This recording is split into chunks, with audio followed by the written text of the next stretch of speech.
Nokia एक time पर दिलों पर राज करती थी। एक टाइम था जब नोकिया का 50% से ज़्यादा मार्केट शेयर था और 1999 में $4 बिलियन का ऑपरेटिंग प्रॉफिट जनरेट किया और 2003 में वर्ल्ड का बेस्ट सेलिंग फ़ोन प्रोड्यूस किया था इन्होंने, फीचर फ़ोन था। फिर ऐसा क्या होता 2014 में कंपनी बंद हो जाती है और माइक्रोसॉफ्ट के द्वारा एक्वायर कर ली जाती है। दोस्तों, इस वीडियो में मैं बात करूंगा नोकिया की डेप्थ एनालिसिस की और क्या रीज़न थे इसके फेल होने के पीछे।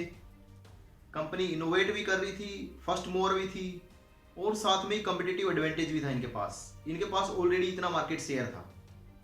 आइए दोस्तों, बिना देरी के वीडियो को शुरू करते हैं। अगर चैनल को सब्सक्राइब नहीं किया तो एक बार चैनल को सब्सक्राइब कर लें।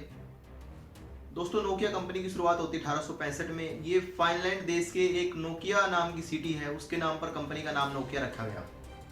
एक्चुअली दोस्तों, नोकिया का हेडक्वार्टर भी नोकिया टाउन में है। स्टार्टिंग में कंपनी पेपर मिल लगाती है और पेपर की मैन्युफैक्चरिंग स्टार्ट करती है। उसके बाद ये केबल के बिजनेस में एंटर करते हैं और ये फिर रबर बूट्स और टायर और टेलीविज़न को मैन्युफैक्चर करने लगते हैं। ईयर टू ईयर ये अपने बिजनेस को एक्सपेंड करते गए और नई नई इंडस्ट्रीज में एंटर करते गए और 90s के दशक में कंपनी टेलीफोन के सेक्टर में एंटर करती है और 1998 में नोकिया ब्रांड इतना पॉपुलर हो जाता है, ये वर्ल्ड के बेस्ट मोबाइल सेलर बन जाते हैं। जहाँ पर 1995 में कंपनी 1 बिलियन का ऑपरेटिंग प्रॉफिट जनरेट कर रही थी, वहाँ पर 1999 में कंपनी 4 बिलियन के प्रॉफिट जनरेट कर रही होती है। इतनी ज़्यादा हाइक देखने को मिलती है इसके ऑपरेटिंग प्रॉफिट में। 2003 में कंपनी नोकिया 1100 फ़ोन लॉन्च करती है, जो इसका all time best selling phone था इन द वर्ल्ड। इसकी लगभग 25 करोड़ यूनिट सेल हुई थी और कंपनी ने अपना पहला स्मार्टफोन 1996 में लॉन्च किया था, 9000 कम्युनिकेटर। और कंपनी का पहला टच फोन लॉन्च हुआ था 2004 में, स्टेंटर 10। कंपनी अपना पहला फ़ोन लॉन्च करती है 1982 में, मोविरा सेनेटर के नाम से, जिसका वेट लगभग 10 किलो था। 2007 में एप्पल की एंट्री होती है मार्केट में और 2007 तक नोकिया के पास लगभग 50% मार्केट शेयर था। 2010 में नोकिया आईफोन किलर के नाम से एक फ़ोन लॉन्च करती है, जो फेल हो जाता है।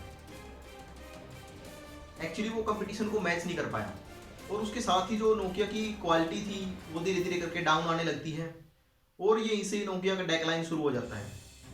और इसी प्रकार से नेक्स्ट 6 ईयर में कंपनी धीरे धीरे अपनी 90% मार्केट वैल्यू को लूज कर देती है और 2014 में नोकिया का जो मोबाइल डोमेन है वो माइक्रोसॉफ्ट के द्वारा एक्वायर कर लिया जाता है।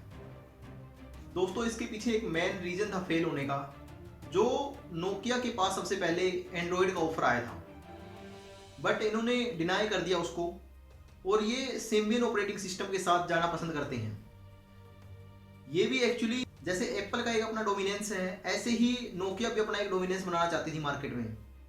बट इसके पीछे काफ़ी सारे रीजंस रहे, जो वीडियो में आपको आगे पता चलेगा कि क्यों इनका जो सिम्बियन ऑपरेटिंग सिस्टम था वो फेल हो गया।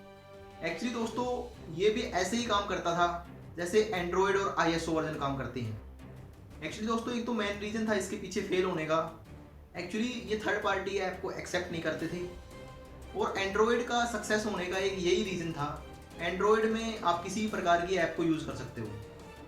बट एप्पल के केस में अगर आप देखते हो, एप्पल एक फ़ोन से ज़्यादा एक प्रीमियम एक्सपीरियंस कराता है अपने कस्टमर को। बट अगर आप एप्पल में देखते हो तो एप्पल में भी आप थर्ड पार्टी ऐप को इंस्टॉल नहीं कर सकते। उन्होंने अपने ब्रांड की जो वैल्यू है वो एक अलग ही लेवल पे क्रिएट की है।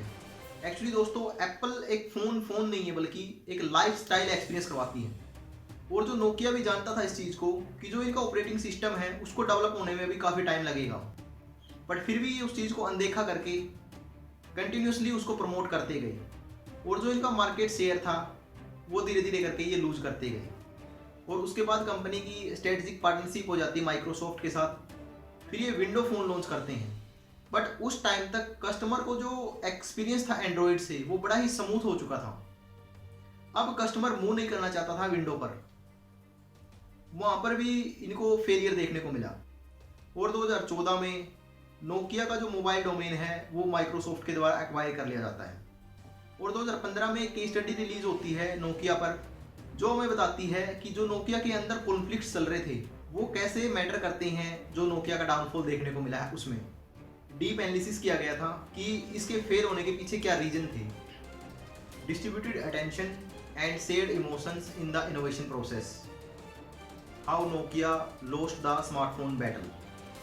ये स्टडी की गई थी 76 नोकिया के जो टॉप और मिडिल मैनेजमेंट के एम्प्लॉयज़ हैं उनके ऊपर, उनके इंटरव्यू लिए गए, सर्वे किया गया। दोस्तों, इस आर्टिकल का लिंक मैं वीडियो की डिस्क्रिप्शन में डाल दूंगा, अगर आप चाहो तो उसको गो थ्रू कर सकते हो। इसमें सबसे पहला और इम्पोर्टेंट रीजन पाया है ऑर्गेनाइजेशनल फियर। नोकिया सफ़र कर रही थी ऑर्गेनाइजेशनल फियर से। एक्चुअली ऑर्गेनाइजेशनल फियर होता क्या है? ऑर्गेनाइजेशन में किसी चेंज को लेकर डर होता है, और फियर होता है रिस्क टेकिंग का, और फियर होता है फेलियर और सक्सेस का, और फियर होता है अनसर्टेनिटी का, और जब फियर होता है कि दूसरे क्या सोचेंगे। अगर किसी भी ऑर्गेनाइजेशन में ऑर्गेनाइजेशनल फियर आ गया है तो उस कंपनी की डेक्लाइन को कोई नहीं रोक सकता। इसीलिए कंपनी का जो कल्चर है वो मेंटेन करना सबसे इम्पोर्टेंट है एक सक्सेसफुल विजनरी ऑर्गेनाइजेशन के लिए। इस पर कंपनी की ग्रोथ डिपेंड करती है, और एक सक्सेसफुल और एक विजनरी जो ऑर्गेनाइजेशन है उनका जो ऑर्गेनाइजेशनल कल्चर और एनवायरनमेंट है उसको लेकर उनकी फर्स्ट परफॉर्मेंस होती है। इसकी वजह से क्या प्रॉब्लम्स आती हैं कंपनी में, जो टॉप मैनेजमेंट और मिडिल मैनेजमेंट है उनके बीच में कॉन्फ्लिक्ट रहने लग जाता है, और जो टॉप मैनेजर है कंपनी के वो अफ्रेड थे इस चीज़ से कि वो क्वार्टरली जो टारगेट्स हैं उनको मेट नहीं कर पा रहे, और जो कंपनी के टॉप एग्जीक्यूटिव थे वो इस चीज़ से अफ्रेड थे जो उनका सिम्बियन ऑपरेटिंग सिस्टम था वो कम्पीट नहीं कर पाएगा ISO और एंड्रॉयड ऑपरेटिंग सिस्टम को। एक्चुअली उसको उस लेवल तक डेवलप होने में अभी काफ़ी टाइम और लगेगा, और जो टॉप एग्जीक्यूटिव्स थे वो इस चीज़ से भी डरे हुए थे कहीं वो अपने जो इन्वेस्टर्स हैं, कस्टमर्स हैं और वेंडर्स हैं उनको लूज ना कर दें। और अगर एक लाइन में कहूँ इसको तो नोकिया का जो स्टेटस कल्चर था उसमें शेयर्ड फियर देखने को मिला है, और यहाँ पर एक टेम्पोरल मायोपिया देखने को मिला है। एक्चुअली ये होता है जब किसी लॉन्ग टर्म डिसीजन पर इनेबिलिटी देखने को मिलती है उसके रिजल्ट्स को लेकर, और एक शेयर्ड इमोशंस देखने को मिला है यहाँ पर एम्प्लॉइज़ के बीच में, जो कंपनी की कॉम्पिटिटिवनेस पे काफ़ी ज़्यादा इम्पैक्ट डाला है। और जब माइक्रोसॉफ्ट नोकिया को अक्वायर करती है तो जो माइक्रोसॉफ्ट के CEO हैं सत्या नडेला जी, बड़े ही रिस्पेक्टेड और इनोवेटिव टाइप के पर्सन हैं। एक्चुअली वो इस चीज़ को क्लोजली मॉनिटर करते हैं, और सबसे पहले जो कंपनी का कल्चर था उसको चेंज करते हैं, और ये मेन फोकस करते हैं लर्निंग पर, लिसनिंग पर और हार्नेसिंग पर, और जिसका कंपनी के कल्चर को डेवलप करने में एक इम्पोर्टेंट रोल है। ऐसे ही अगर एक कंपनी में जब कल्चर डेवलप होता है तो वो टॉप एम्प्लॉय से लेकर बॉटम तक आता है, क्योंकि जो फाउंडेशन है कंपनी की वो टॉप एम्प्लॉयज़ के द्वारा रखी जाती है। तो उनका जो विजन है, मिशन है, उसको ही जो कंपनी के एम्प्लॉयज़ हैं वो फॉलो करते हैं। उनकी थिंकिंग और उनके जो आइडिया हैं वो क्लियर होने चाहिए। ये तो कुछ क्वालिटेटिव रीजंस थे इसके पीछे। अब इनसे हट के कुछ और रीजंस की बात कर लेते हैं जिसकी वजह से नोकिया का डाउनफॉल हुआ है। और नंबर 1 है इसके पीछे not adapting the environment. Actually जो टाइम था वो चेंज का टाइम था, और इनोवेशन बड़ी ही फास्ट हो रहा था, बट नोकिया उस चीज़ को अडोप्ट नहीं कर पाई और वो रियलाइज़ नहीं कर पाई। और नंबर 2 है पुअर मार्केटिंग स्ट्रेटजी, जहाँ पर एप्पल अपना एक अम्ब्रेला मार्केटिंग स्ट्रेटजी यूज़ कर रही थी, सैमसंग ने भी उसी मार्केटिंग स्ट्रेटजी को यूज़ किया। जैसे सैमसंग ने अपना गैलेक्सी सीरीज लॉन्च की, बट नोकिया अपनी मार्केटिंग स्ट्रेटजी को लेकर फेल होगी। एक्चुअली नोकिया अपना जो मार्केट शेयर है उसको अक्वायर नहीं कर पाया। एक्चुअली वो अपने कस्टमर्स को नहीं कन्विंस कर पाया कि वो क्या बेच रहे हैं उनको। और नेक्स्ट रीज़न है adapting to slow industry trend. Actually Nokia ने जो अपने स्मार्टफोन्स लॉन्च किए उसमें वो ऑलरेडी लेट हो चुका था। एक्चुअली उस टाइम तक एप्पल और सैमसंग ने मार्केट को अक्वायर करना शुरू कर दिया था और ऑलमोस्ट मार्केट को अक्वायर कर चुके थे।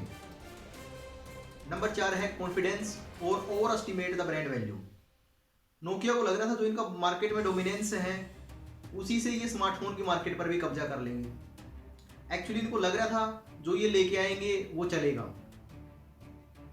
बट ये मार्केट में एंट्री इन्होंने लेट की, और उस टाइम तक जो कस्टमर का एक्सपीरियंस था वो एंड्रॉयड के साथ और एप्पल के साथ बड़ा ही स्मूथ हो चुका था। और नेक्स्ट रीजन है लैक ऑफ विजन, क्योंकि नोकिया के पास एक विजन नहीं था, क्योंकि जो इनको एम्प्लॉइज थे वो अपनी जॉब को बचाने के चक्कर में लगे हुए थे, टारगेट्स इनके मीट नहीं हो रहे थे, और टेम्परल मोपिया देखने को मिला है। दोस्तों ये कुछ कुछ रीजंस थे नोकिया के फेल होने के पीछे, और कमेंट में आप जरूर बताना कि आपको क्या लगता है, आपके पर्सपेक्टिव से नोकिया क्यों फेल हुई। धन्यवाद दोस्तों। अगर वीडियो अच्छी लगी हो तो लाइक करें, शेयर करें और चैनल को सब्सक्राइब करो।